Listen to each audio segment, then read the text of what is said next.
소금이 맛을 잃으면 어떻게 됩니까? 오늘 본문의 말씀에 보니까 쓸모가 없어서 밖에 버려져 사람들에게 밟힐 뿐이다, 이렇게 말씀을 하고 있습니다. 오늘날의 소금이야 다 정제가 된 것이기 때문에 짠맛이 없을 수가 없겠죠. 그러나 이제 고대에는 그런 정제된 소금이 아니라 우리가 보통 암염이라고 이렇게 부르죠. 불순물과 같이 있는 그런 것들, 그런 상태였기 때문에 거기에서 이제 소금을 추출해내는 건데, 만약에 그 소금, 그 짠기가 다 빠져버린, 그래서 불순물만 남아있다고 하면 그것은 아무짝에도 쓸모가 없겠죠. 그래서 그냥 밖에 던져버리는 겁니다. 사람들이 밟고 지나가는, 아무짝에도 쓸모가 없는 것이 되고 말죠. 이 소금이라고 하는 것이 그리스도인의 신앙 인격, 성품, 이런 것들을 대변한다고 보시면 되겠습니다. 오늘 말씀의 제목이 소금맛 전도인인데요. 우리의 인격과 성품이 전도하는 것과 긴밀한 관계가 있다, 이런 말이에요.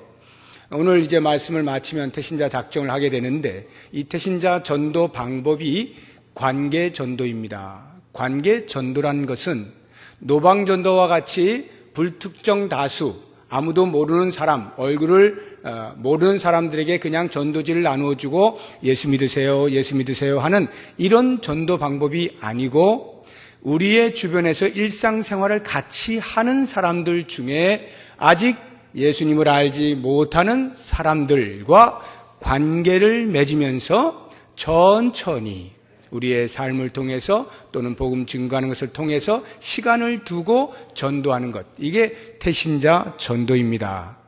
그렇게 볼 때 이 태신자 전도는 하루아침에 된 일이 아니에요.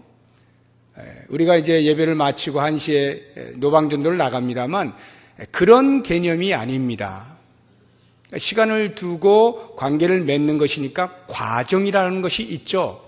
그 과정 속에서 어찌하든지 예수 믿는 사람 다움을 보여주면서 감동을 일으키고, 그래서 나도 한번 저 사람 때문에 예수 믿어봐야 되겠다라고 하는 생각이 들 수 있도록, 그래서 복음을 증거할 때 효과를 나타내는 전도 방법이 이 태신자 전도인 것입니다. 이런 말씀을 드리면 이제 우리 가운데 어떤 분들이 이런 생각을 하죠. 나는 내가 아무리 나를 봐도 내 주변에 덕스러운 행동을 한 적이 없어. 예수 믿는다고는 하지만, 교회 다닌다고는 하지만 다른 사람이나 똑같이 욕도 하고 나쁜 소리도 하고 부정적인 소리도 하고 불평도 하고, 이랬다고 할 때에 이렇게 부끄러워가지고 어떻게 복음을 전하겠나 하는 생각을 하실지 모르겠지만, 저는 오히려 반대로 생각합니다. 만약에 이 자리에 그런 분들 계시면 이번이 기회라고 생각하십시오. 지금 11월 15일까지는 약 40일 남아 있습니다. 그 40일은 상당한 기간입니다. 그 기간 동안 내가 마음에 품은 그 사람에게 복음을 전할 만큼의 내 성도다움을 보일 수 있는 기회라고 여기십시오. 그리고 그 과정 속에서 나를 바꾸어 내십시오. 하나님께 기도하십시오. 하나님, 저를 바꾸어 주십시오. 저의 성품을 바꾸어 주세요. 예수 믿으라는 말을 할 만큼 떳떳한 그러한 성품으로, 인격으로 저를 다듬어 주세요. 기회로 삼으시기 바랍니다. 그래서 이번 기회에 내 성품도 바꾸어 내고, 그로 말미암아서 복음을 전하는 효과도 볼 수 있는 그러한 일이 있기를 바라는데요. 그래서 오늘 제가 이 전도자로서 소금 맛을 낸다는 게 과연 어떤 것이냐, 어떤 성품을 갖는 것이 소금맛 나는 것이냐라고 하는 것을, 많은 것들이 있지만 그 가운데서 대표되는 거 한 3가지 정도만 간략하게 말씀을 드리겠습니다. 그 첫 번째가 진솔함입니다. 진솔함. 진솔하다라는 말은요, 진실하다라고 하는 말과 솔직 담백하다라고 하는 말의 합성어입니다. 그러니까 거짓말하지 아니하고 정직하게 사는 것, 이것도 진솔함에 포함되고요. 또 솔직 담백한 것, 꾸밈 없는 것, 또 다른 말로 하면 인간다운 것, 이런 것을 합쳐서 우리 진솔하다라고 표현하는데요. 제 친구 목사님의 딸의 이름이 진솔이에요. 그 이름을 지은 이유가 있습니다. 이 목사님이 평생에 나는 하나님 앞에서, 사람들 앞에서 진솔하게 살고 싶다 하는 게 꿈이에요. 그래서 그 꿈을 당신의 딸의 이름에다가 두고 그렇게 지금도 진솔하게 살고 있는 모습을 봅니다. 우리가 이제 예수 믿는 사람을 성도라고 하면 예수 믿지 않는 사람을 우리가 흔히 불신자 이렇게 이야기하죠. 예수 안 믿는 사람 불신자 하는데, 저는 그 말보다는 아직 예수 안 믿는 사람, 이게 더 좋은 것 같아요.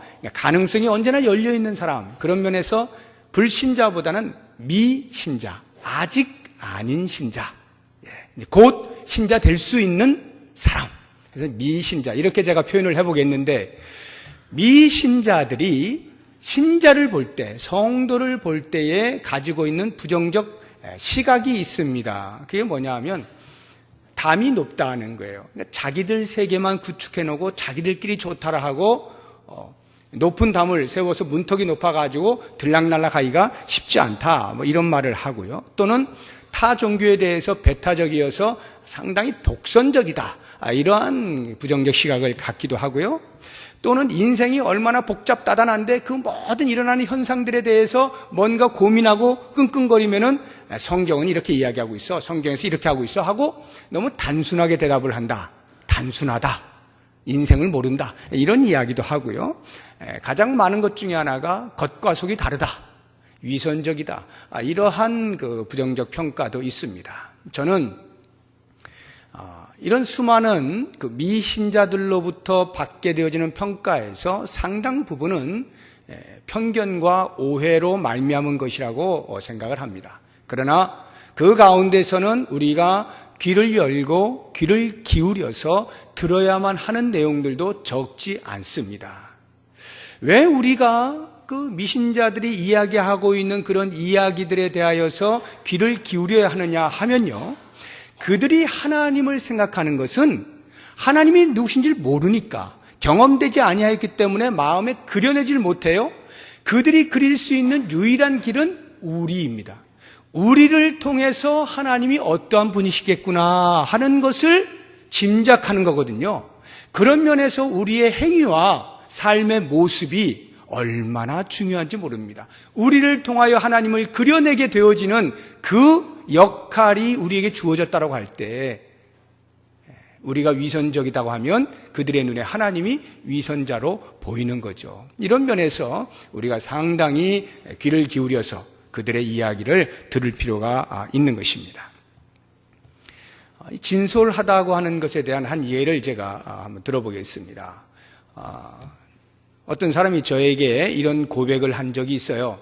이사를 했는데 이삿짐들을 이제 집으로 막 이렇게 집어넣고 이렇게 하고 있는데 앞집 사는 아줌마가 갑자기 왜 우리 집 김치를 가져갔느냐 이렇게 다짜고짜 말하더래요. 그래서 깜짝 놀라가지고 내가 소위 예수 믿는 사람인데 이게 무슨 날벼락 같은 소리인가 하고는 기분이 언짢아가지고, 아니 아줌마 내가 지금 막 이사 왔는데 그게 무슨 소리예요?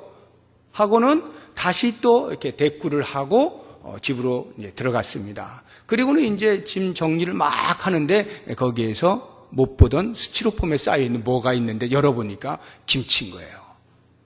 그러니까 이제 이삿짐 막 나르다가 자기도 모르게 딸려 들어온 거죠. 여러분 같으면 어떻게 하시겠어요? 그걸 들고 가서 바로 앞집 아줌마 집을 문을 두드리고, 아이고 아줌마 미안해, 내가 집에 와서 보니까 이렇게 됐네, 정말 미안해 라고 말을 해야 되는데, 저에게 이야기하신 분은 그렇게 하지 않고 고민하다가 그냥 먹어버렸대요. 그 김치를 먹어버렸어요. 증거인멸을 한 겁니다. 깜쪽같이 아무도 모르게 싹 입을 닦는 거죠. 제가 마음으로, 그래, 그 이야기 나에게 한 것만 해도 참 감사하다. 그렇지만 더 좋은 건 뭘까요? 찾아가야죠. 잘못했잖아요. 실수했잖아요. 사실대로 말을 해야 되죠. 그래서 가서 여차 해서 이렇게 됐노라고 정말 미안하다고 하고 돌려줘야죠. 그냥 돌려주는 게 미안하면 하나 뭔가 더 얹어서, 이게 보통 우리들이 하는 거 아닙니까? 이게 진솔함이라는 거예요. 진실한 고백, 진솔한 고백. 우리는 가끔 그런 고백을 하면 사람들이 어떻게 나를 쳐다볼까? 내 체면이 깎이고 얼굴이 후끈후끈거리고 도대체 이거는 말할 수 있는 성격이 못 돼 해가지고 그냥 감추려고 하는 경향이 없지 않지만, 그러나 여러분, 그럴 때 용기를 내서 자신의 실수와 실패를 인정하고 오히려 그분에 대해서 참회하고 그리고 나아가서 책임 있는 배상을 하는 그런 행동을 할 때 오히려 미신자들은 우리에게서 그러한 모습을 보고 싶어 하는 거예요. 우리가 그렇게 하면요, 부끄러워지는 게 아니라 우리가 우리의 신앙에 대하여 얼마나 진지하게 여기고 있는가를 드러내는 것입니다. 야, 저 사람 정말 예수 믿는 사람이구나. 부끄러울 텐데, 창피할 텐데, 그냥 입 닦아도 될 텐데 그걸 또 와서 이야기하네?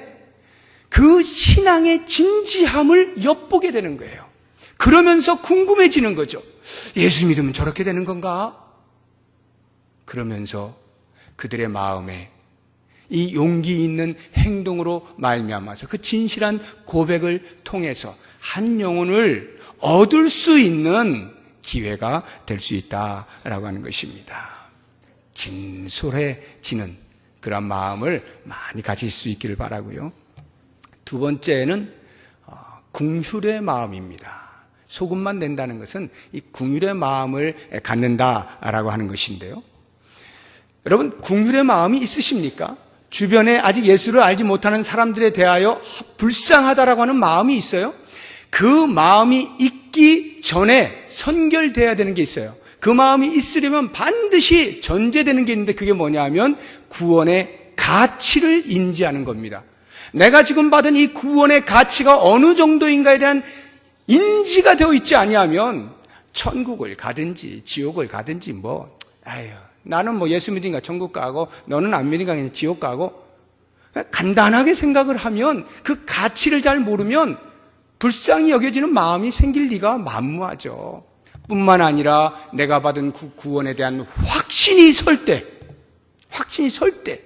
그래서 천국 가는 그 기쁨과 이 내세관이 분명할 때 지옥을 가게 되어지는 그 영혼들을 바라보고 긍휼의 마음이 생기게 되는 거거든요. 여러분, 먼저 내가 구원받은 이 가치가 어느 정도인지를 인지하십시오. 그리고 확신을 갖게 되어질 때 비로소 우리는 긍휼의 마음을 품기 시작하는데, 그래서 불쌍히 여기는 마음으로 어찌하든지 좋은 말 한마디를 더하고 건네고 친절한 행위들을 보일 때, 많은 경우에는 그 친절한 행위로 인하여 사람들의 마음이 열립니다. 그러나 단 한 번의 친절 행위로서 마음이 열릴 것이라고 생각하지는 마십시오. 오늘날의 사람들은 그렇게 단순하지가 않습니다. 그런 친절한 행위를 받게 되어질 때 가장 먼저 떠오르는 게 뭔지 아십니까? 저 사람이 왜 나에게 친절을 베풀지? 라고 하는 그 친절한 행위의 이면에 있는 동기를 반드시 살피게 돼 있어요.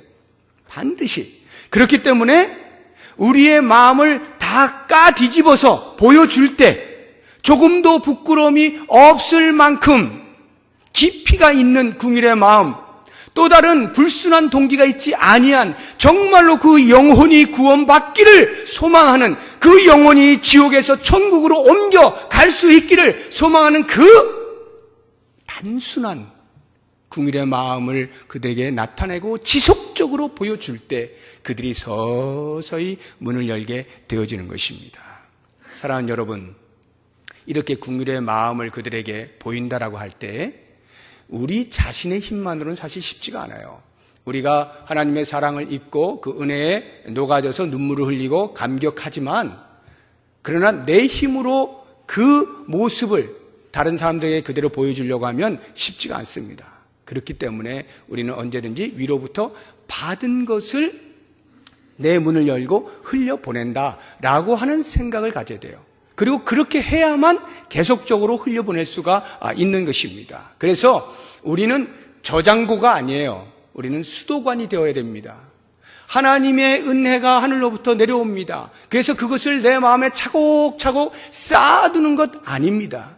하나님의 은혜와 우리에게 베푸신 사랑은 쌓아두는 것이 아니라 수도관으로 틀어서 흘려보내야 되는 거예요. 그럴 때 말할 수 없는 놀라운 하나님의 은혜의 그 물줄기가 안에서 고여가지고 홍수나지 아니하고 계속 자연스럽게 흘러가면서 늘 충만한 상태가 될 수가 있는 거예요. 혹시 나이아가라 폭포를 보신 분이 계실런지 모르겠어요. 나이아가라는 미국 쪽으로 보면 뉴욕시에 있고요. 이 캐나다 쪽에서 보면 이제 그 토론토 지역에 온타리오라고 하는 주에서 이렇게 접경에 있습니다.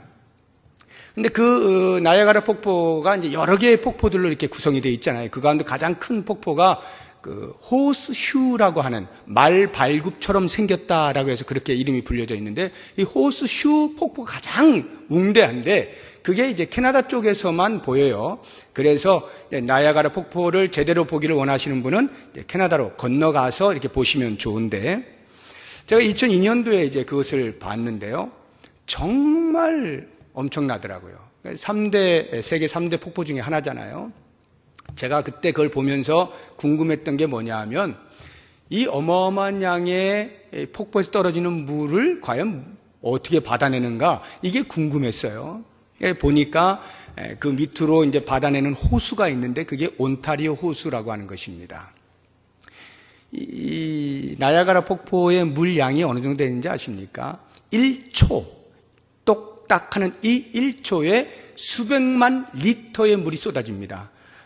우리가 보통 요만한 병 1리터짜리 이렇게 보시면, 1리터짜리 이렇게 보시면요, 그게 수백만 개가 1초에 떨어져요. 1시간 떨어지면 우리 서울 시민이 하루 종일 물 마시고 쓰고 하는 전체 소비량보다도 더 많아요. 그 정도로 어마어마한 물이 나이아가라에서 끊임없이 쏟아지는데, 이 온타리오 호수라고 하는 그 호수가 그것을 받아낼 때 만약 나가는 길이 없다고 생각해 보세요. 어떻게 되겠어요? 아무리 큰 호수라 할지라도 곧 범람하겠죠. 넘쳐나겠죠. 홍수납니다. 난리 나는 거예요. 그러니까 온타리오 호수는 찾아볼 수도 없는 거죠. 그런데 그 온타리오 호수 밑으로 물줄기가 흘러가면서 강으로 흘러가는 거예요. 그리고 그 강에 다시 또 바다로 흘러가는 거예요. 이렇게 되니까 끊임없이 쏟아지는 어마어마한 그 폭포수의 양이 그대로 자연스럽게 가면서 모든 사람들을 즐겁게 해주는 거거든요. 하나님께서 우리에게 부어주시는 은혜의 양이 어마어마하지 않습니까? 매일같이 쏟아 부어주시는데 그것을 흘려보내지 아니하고 나 혼자 딱 가지고 있으면 썩는 거예요, 내 안에서. 그리고 홍수 나서 정신을 못 차리는 겁니다. 그런데 자연스럽게 흘려보내면 그 모습이 너무나 아름다운 거죠. 마태복음 18장에 보면 1만 달란트 빚진 자와 100데나리온 빚진 자의 그 비유의 말씀이 나오잖아요. 용서에 관한 말씀인데, 흘려보낸다라고 하는 차원에서는 용서도 되고 긍휼도 되는 거예요. 위로부터 받은 용서를 흘려보내서 나에게 용서받아야 할 사람에게 용서를 해주는 이 흘려보냄은 긍휼에 있어서도 하나님으로부터 받은 그 긍휼과 은혜와 자비와 사랑들을 그대로 밑으로 흘려보낼 때 여기에 놀라운 역사가 일어나게 되는 것이죠. 마지막 세 번째로 우리 전도인이 소금 맛을 낼 수 있는 성품이라고 한다면 희생을 말씀을 드리고 싶습니다. 희생은 모든 사람들의 마음을 자연스럽게 감동을 시킵니다. 제가 가끔씩 양화진을 갑니다. 양화진은 아시는 것처럼 우리나라의 복음을 전했던 초기 선교사들의 묘가 있는 곳입니다. 순교자들의 묘죠. 많은 묘들이 있습니다. 어린아이에서부터 노년까지 다 있는데 그 가운데 눈에 띄는 묘 중에 하나가 언더우드 선교사님의 가족묘입니다. 아시는 것처럼 1885년도에 아펜젤로 선교사와 함께 이 언더우드 선교사가 우리나라에 들어오면서부터 본격적인 복음의 시대가 열리게 되지 않습니까? 이 언더우드 목사님이 그분이 이제 병이 나가지고 미국에 들어가서 병원 신세를 지시다가 돌아가셨어요. 미국에서. 그런데 1999년도에 가족들의 동의하에 그 뼈를 가져다가 양화진에 묻었습니다. 다른 가족과 함께. 이 언더우드 선교사님의 가족묘가 4대가 있습니다. 묘는 3대가 있고요. 4대째 우리나라에서 섬긴 그런 아주 훌륭한 그 가문인데요. 이 언더우드 가문이 2004년도에 3대째 되시는 그 박사님께서 1월에 돌아가셨습니다. 소천을 하셨는데 그때 그 아들인 4대 그 박사님께서 환갑이 되었어요. 그러면서 자기가 평소에 나는 환갑이 되면 미국으로 돌아가겠다라고 하는 생각을 그때 이제 아버님도 돌아가시게 되면서 실천을 해서 2004년 11월에 돌아가시게 되었습니다. 미국으로 가시게 되었는데 그때 2004년 5월에 동아일보에 이런 제하의 그 기사가 났습니다. 119년 한국사랑 미 언더우드가 이젠 떠납니다. 미 언더우드 집안 이젠 떠납니다. 라고 하는 제목을 가지고 기사가 났는데요. 일대 목사님, 언더우드 선교사님이 그 연세대를 설립을 했잖아요. 그리고 2대이신 원한경 박사님이 교장을 했습니다. 그리고 3대이신 원일한 박사님이 재단 이사를 했어요. 그리고 마지막 4대 미국으로 돌아가신 분이 원한광 교수님인데 평교수를 했어요. 연대에서. 그런 걸 보면 설립자였다가 교장이었다가 재단 이사였다가 평교수 점점 가문이 몰락해가는 것 같지 않습니까? 왠지 어떤 그 계급 구조에서 보면 점점 낮아지고 있잖아요. 그래서 농담 삼아서 기자가 그런 질문을 했어요. 야, 이거 그 돌아가시는 원한경 그 교수님한테 점점 이게 언더우드 가가 사라지는 거 아닙니까? 그때 그 원한경 교수가 전혀 아랑곳하지 아니하고 우리 가문은 그렇게 사라져도 연대는 점점 강성해지지 않습니까? 대한민국은 점점 강성하지 않습니까? 그것으로 족합니다. 이렇게 이야기를 하는 거예요. 제가 그 언더우드 가에서 가장 뇌리에 꽂히는 것이 그 3대이신 그 원일한 박사님의 그 어록 가운데 돌아가시 직전에 이런 말씀을 하셨어요. 나는 비록 미국인이지만 내 몸속에는 한국인의 피가 흐른다. 이런 말씀을 하고 돌아가셨어요. 미국인인데 한국에서 돌아가시면서 내 몸에는 한국인의 피가 흐른다. 이것은 한마디로 요약하면 희생인 거예요. 4대가 이 조선 땅에 와가지고 119년 동안을 섬긴 겁니다. 우리는 잘 모르죠. 그러나 그들이 희생하여 흘린 땀의 흔적들이 곳곳에 있는 것이고 그 혜택을 우리들이 오늘날 받고 있는 것입니다. 이러한 희생, 이것이 죽은 자들을 구원하는 일에 쓰임받게 되는 건데요. 오늘 우리가 영상을 본 그 전재용 선장의 그 답편지의 마지막 부분도 그렇게 표현이 되어 있지 않습니까? 내가 그 보트 피플, 베트남 그 난민들을 구조하려고 할 때는 이미 나의 미래와 경력이 희생될 것을 알고 있었습니다. 알고 이미 그것을 했을 때 나라로부터 어떻게 추궁을 받을지를 알고 짐작하고 자신의 미래가 끝난다는 것을 알면서도 그 생명을 구원하는 것이야말로 내가 할 일이라는 생각에 자기를 희생시켜 사람들을 구원해낸 거죠. 이것이 예수 믿는 사람이 아직 아닌 신자들, 미신자들 향하여 가져야 할 삶의 태도인 겁니다. 나를 희생시켜 그들을 구원해낼 수 있는 것. 그렇다고 하면 과연 우리의 희생이라고 하는 것은 뭔가? 큰 것을 생각하지 않으셔도 됩니다. 내 목숨을 바치는 그런 큰 것 생각하지 않으셔도 돼요. 조금만 시간을 내서 그들과 함께하고 조금만 내게 있는 물질을 꺼내서 그들을 위해서 좀 쓰고 조금만 내 삶을 예수님 믿는 사람답게 좀 더 모범적으로 살아냄으로써 그들에게 얼마든지 희생적 삶을 보일 수 있고 그것을 통하여서 예수 믿으세요라고 하는 말에 힘을 실어낼 수가 있는 것입니다.